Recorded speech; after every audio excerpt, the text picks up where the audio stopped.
Drew Rosen from Science Education will talk about learning alone together.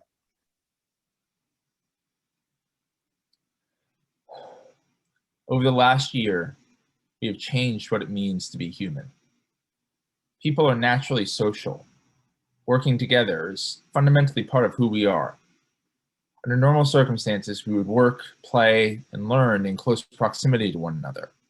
However, as we are speaking today over Zoom, millions of students around the world are learning remotely, sitting in a room by themselves, so far away from their classmates.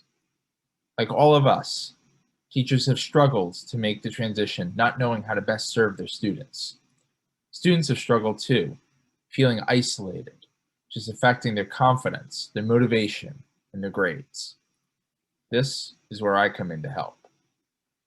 I spent the last 3 years at Stony Brook, studying Stony Brook students' experiences taking remote physics laboratories. Yeah, that means I started studying this before the pandemic hit. When you think back to your science lab experiences, you probably most remember your lab partner, somebody you could work with, struggle with, and grow with as part of a larger classroom community.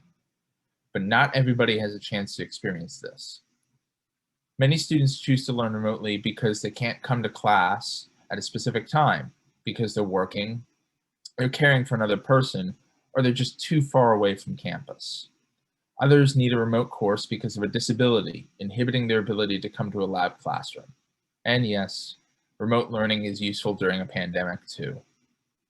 Whatever the reason, I want to make sure that remote lab students can still get a full, rich learning experience, ensuring that all students have access to physics labs.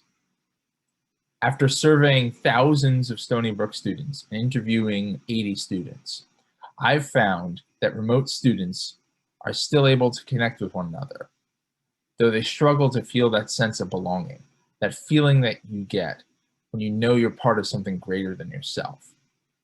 This can affect students' motivation and their confidence, which can affect their grades or their decision to continue taking science classes.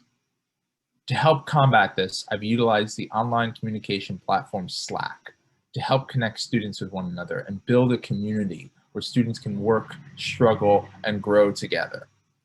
Even though students still have to do experiments at home by themselves, they don't have to be alone.